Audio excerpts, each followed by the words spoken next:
सिंह के साथ संदीप शुक्ला, IBC 24 रायपुर। भूगोल जैसे बार और पब छत्तीसगढ़ के युवाओं के भविष्य का गणित बिगाड़ने में लगे हुए हैं। जिस तेजी से छत्तीसगढ़ में ड्रग का कारोबार बढ़ रहा है, उसके लिए जिम्मेदार कहीं ना कहीं ये पब, बार और जो रात में चलने वाले रेस्टोरेंट हैं, जहां ये इस तरह के नशीले सामान मिलते हैं, उस पर पुलिस को लगाम लगाने की बहुत जरूरत है। यदि आप रात को 11 बजे के बाद VIP रोड के आसपास गाड़ियों की धमा चौकड़ी को देखेंगे तो आप समझ सकते हैं कि शहर किस ओर जा रहा है। खैर, ये सरकार की जिम्मेदारी है, पुलिस की जिम्मेदारी है कि वो इस पर लगाम लगाए। और एक बार हमने लगातार 1.5 महीने तक अभियान चलाया, पुलिस ने बहुत अच्छी कार्रवाई भी की, बहुत लोगों को गिरफ्तार किया, लेकिन उसके बाद फिर लगता है कि धीरे धीरे जो पुलिस की कार्रवाई है वो धीरे पड़ती जा रही है, कमजोर पड़ती जा रही है। केवल टाटीबंद इलाके के आसपास ही पुलिस की सक्रियता दिखती है, जबकि VIP चौक है से लेकर VIP रोड तक पुलिस की सक्रियता उस तरह से नहीं दिखाई देती। रात को ना पुलिस की कोई चेकिंग होती है, केवल मरीन ड्राइव पर शराबियों को पकड़ने का एक अभियान चलाया जाता है। सारी बातों पर चर्चा करेंगे। हमारे साथ 2 खास मेहमान हैं। कांग्रेस से विधायक डॉक्टर विनय जायसवाल हैं और भारतीय जनता पार्टी से OP चौधरी जी हैं, जो खरसिया से चुनाव लड़ चुके हैं और प्रशासनिक अधिकारी रहे हैं, कलेक्टर रहे हैं रायपुर के। सबसे पहले बात डॉक्टर विनय जायसवाल जी आपसे कर ली है। आपकी पार्टी की सरकार है और लगातार हमने एक अभियान भी चलाया था और आपकी पार्टी के नेताओं ने और पुलिस ने उसमें बहुत सहयोग भी किया था, जिसके कारण बहुत सारे लोग पकड़े गए थे। लेकिन फिर से देखने में आया है, जानकारी तो यहां तक है कि कुछ ऐसे परिवार भी हैं जो भोपाल में अपने बच्चों को ड्रग से बचाने के लिए रायपुर लेके आए, फिर उनको पता चला कि यहां तो और बड़ा नेक्सस है, ये उससे बड़ा अड्डा है रायपुर। पुलिस तक ये जानकारी क्यों नहीं पहुंचती? जब मीडिया तक पहुंचती है, मीडिया के लोगों के पास होता है कि किस पब में, किस बार में कौन सी लड़की लोगों को किस तरह से ड्रग मुहैया करा रही है और वो किन बड़े लोगों के बीच में उठती बैठती है, ये सब बातें मीडिया के लोगों को मालूम है, फिर पुलिस तक क्यों नहीं पहुंचती और आपकी पुलिस कार्रवाई क्यों नहीं करती है?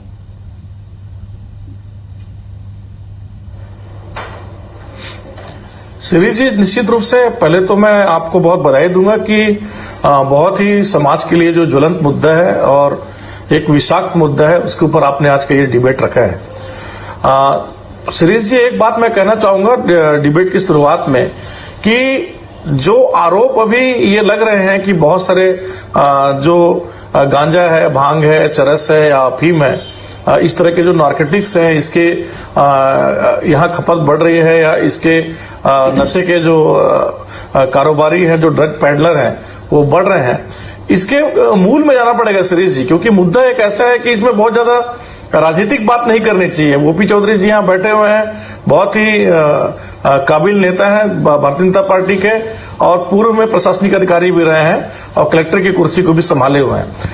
मैं आपको बताना चाहूंगा शिरीष जी कि पिछले 15 वर्षों में जब हम चुनाव की तैयारी कर रहे थे, जब हम छत्तीसगढ़ में विभिन्न मुद्दों को उठाते थे, जब विपक्ष की विफलता को हम जनता के सामने लाते थे, तो हमारा प्रमुख मुद्दा ये भी था कि छत्तीसगढ़ में जिस तरह से ड्रग के जो कारोबार करने वाले हैं, इसके जो अवैध कारोबार करने वाले जो लोग हैं, ये बहुत बुरी तरह से पूरे छत्तीसगढ़ में अपना पैर पसार दिए हैं। एक तो आपके IBC चैनल के माध्यम से ही मैं इस डिबेट में आपको बताना चाहूंगा कि IBC ने खुलासा किया था, जिस क्वींस क्लब की आप बात कर रहे थे शिरीष जी, कितनी शर्मनाक बात है कि जहां पूर्व सीएम का और जिन विधायकों का, मंत्रियों को जहां घर का आवंटन हुआ है, वहां पर श्री जी उस में सरकारी जमीन का हेराफेरी करके, प्राइवेट जमीन और सरकारी जमीन का हेराफेरी करके उस बड़े क्लब को, जो एक बड़ा अड्डा था, जो नारकोटिक्स का एक बड़ा अड्डा था, जहां पर लोग जाते थे और वहां नशा करते थे और तमाम तरीके की जो सरकारी संरक्षण था, जो राजनीतिक संरक्षण था, लगातार उनको मिला हुआ था। हमारी सरकार आने के बाद जब आपके चैनल के द्वारा जब इसका खुलासा हुआ, तो माननीय भूपेश बघेल जी, मुख्यमंत्री, हमारे मुखिया ने, हमारे मुख्यमंत्री ने उसमें तत्काल ताला लगवाने का काम किया और उसके जो टैक्सेस बचे हुए थे लगभग 80 लाख 90 लाख करोड़ के आसपास में थे। 40-50 लाख रुपए टैक्स। विनय जी, आपको बीच में रोकना चाहूंगा, उसमें ताला लगा हुआ है विनय जी, उसमें राजनीतिक रूप से उसमें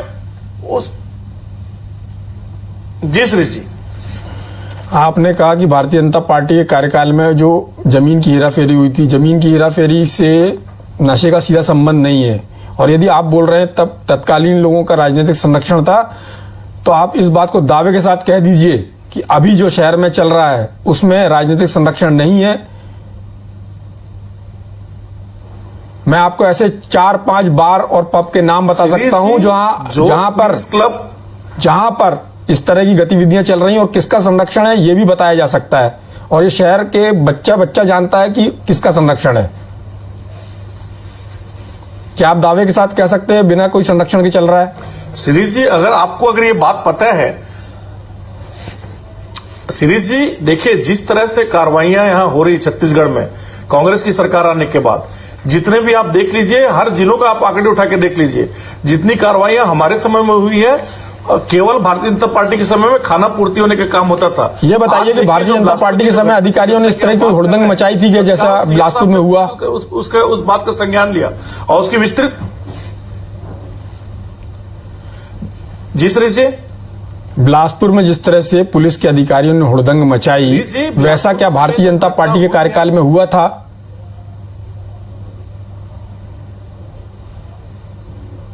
कई बार हुआ था शिरीष जी, 1-2 घटना की बात आप क्या कर रहे हैं? इनका जवाब ओपी चौधरी जी देंगे। क्या हुआ था?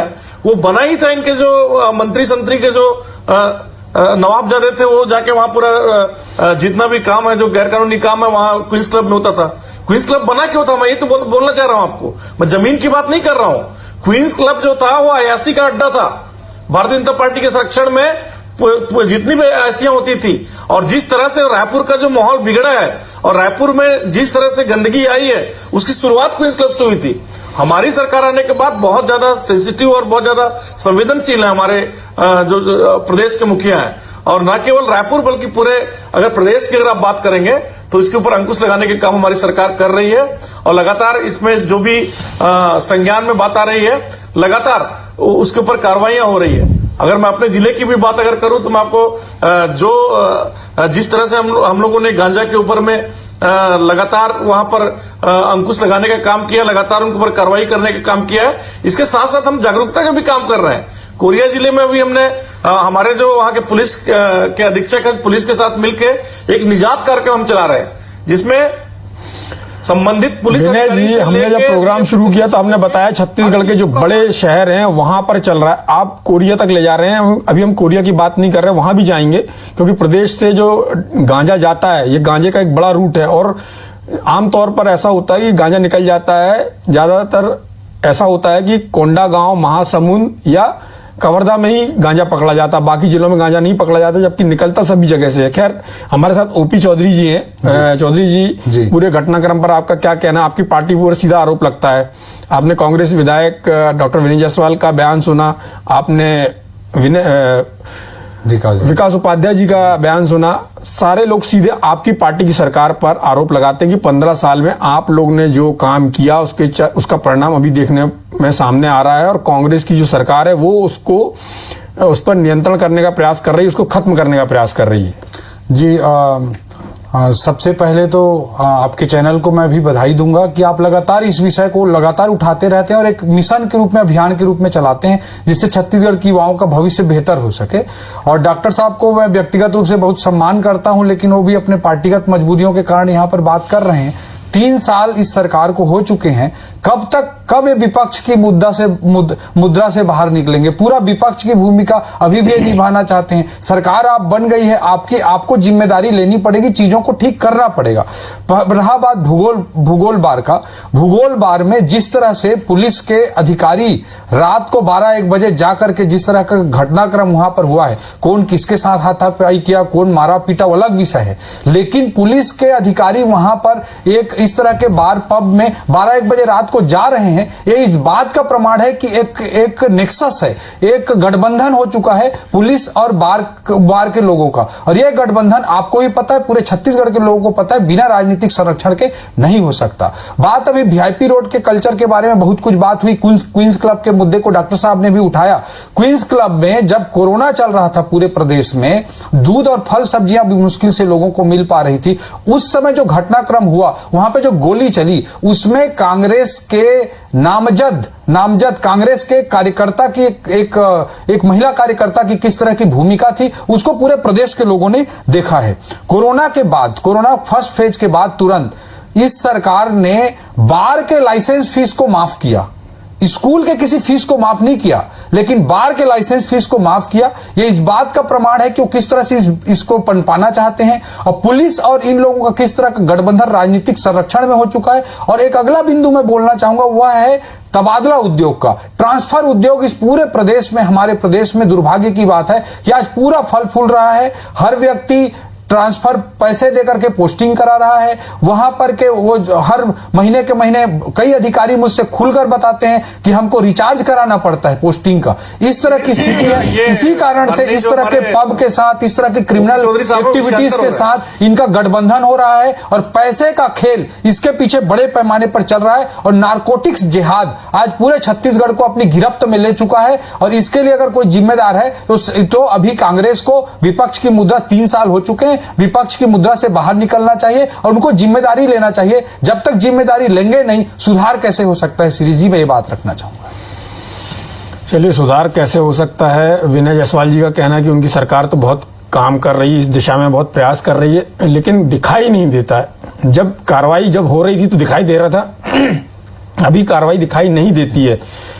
ऐसा क्या एक्शन लिया जाना चाहिए? जैसा कि ओपी चौधरी जी ने कहा कि नारकोटिक्स जिहाद चल रही है, तो उसको कैसे उस पर नियंत्रण लाया जाए, उसको कैसे उस स्थिति में लाया जाए कि वो जो लोग काम कर रहे हैं, जो इस धंधे में शामिल हैं, उनके मन में ये डर बैठे कि ये काम करने से पुलिस हमको जेल भेज देगी और हमको दोबारा इस शहर में रहने की स्थिति नहीं बनेगी। खैर, सारी बातों पर हमारी चर्चा जारी रहेगी। वक्त अभी एक ब्रेक का है।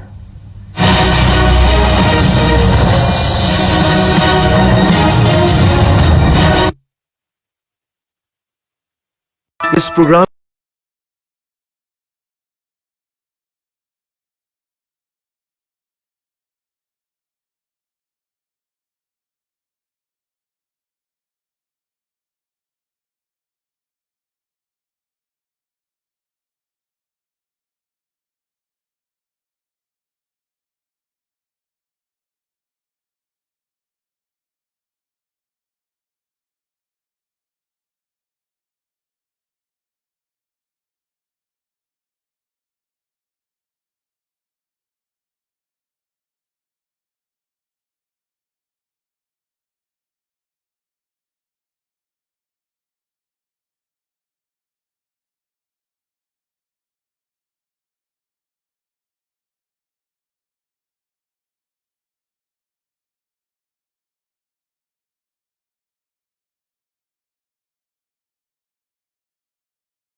ब्रेक के बाद आप सभी का स्वागत है। डॉक्टर विनय जायसवाल, ओपी चौधरी जी हमारे साथ बने हुए हैं। ब्रेक पर जाने से पहले ओपी चौधरी जी ने कई सवाल खड़े किए थे कि किन चीजों पर सरकार को काम करने की जरूरत है और आपकी पार्टी को अब चूंकि सत्ता में है तो सत्ता के रूप में ही काम करने की जरूरत है, विपक्ष के रूप में नहीं। आरोप लगाने से काम नहीं चलेगा।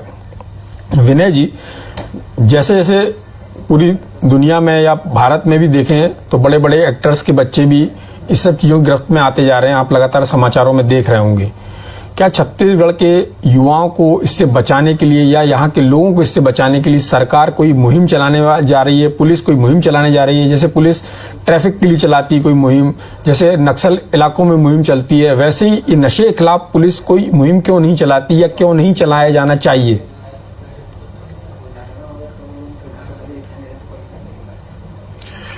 सुरेश जी, बहुत अच्छी बात आपने कही डिबेट के इस सेकंड पार्ट में। देखिए, जो बात माननीय हमारे ओपी चौधरी जी बोल रहे थे, उनका विषय बिल्कुल सही है। उनकी बातों से मैं बहुत ज्यादा सहमत भी हूं।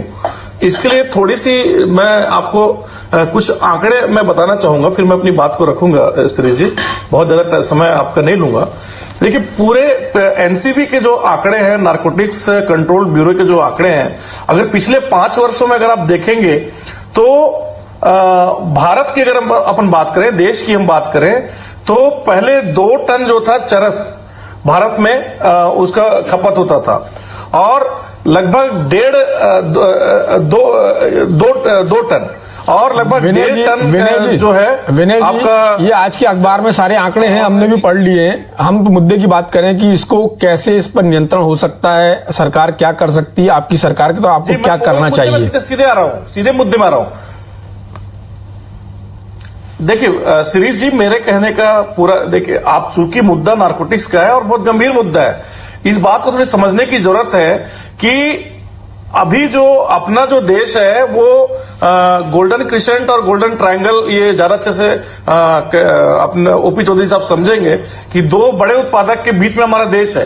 तो आखिर में इतनी सारी खपत, जो दुगनी खपत हो गई पिछले 5 साल में, 4 टन लगभग चरस और 3 टन लगभग गांजा का जो खपत है वो हमारे देश में होने लगा है। तो आखिर में इसका जो डिस्ट्रीब्यूशन सिस्टम है, कोई छत्तीसगढ़ में तो कोई चीज होती नहीं है, मध्य प्रदेश में तो कोई चीज होती नहीं है। अगर इसके डिस्ट्रीब्यूशन सिस्टम के ऊपर में अगर आप अंकुश नहीं लगाएंगे, अभी गुजरात के जो मुंद्रा एयरपोर्ट में 20,000 करोड़ से ज्यादा का जो हेरोइन का जो खेप जो पकड़ में आया है, तो निश्चित रूप से शिरीष जी, अगर इसका कंट्रोल सिस्टम, अगर केंद्र सरकार अगर कोई इसके ऊपर में कोई कार्य योजना बनाकर अगर इसमें कोई बड़ा काम नहीं करेगी, तो राज्यों में तो राज्य अपना काम कर रहे हैं। खास करके अगर हम अपने छत्तीसगढ़ की बात करें तो अभी जो नक्सल एरिया की जो आप बात कर रहे थे, हमने भी नारकोटिक्स टेस्टिंग किट मंगाना चालू किया है। लगभग 6 महीने में 3 से 3.5 लाख रुपए खर्चा है। उसके पहले भारतीय जनता पार्टी सरकार ने कभी इस तरह का कदम नहीं उठाया। आज नारकोटिक्स डॉक्टर साहब, आज एक्चुअल में देखिए, कोई भी घोड़े की जो घुड़सवारी जो भी मादक पदार्थ है उसकी जांच हो जा रही है, और जांच होने के बाद उसके ऊपर तत्काल कार्रवाई हो रही है।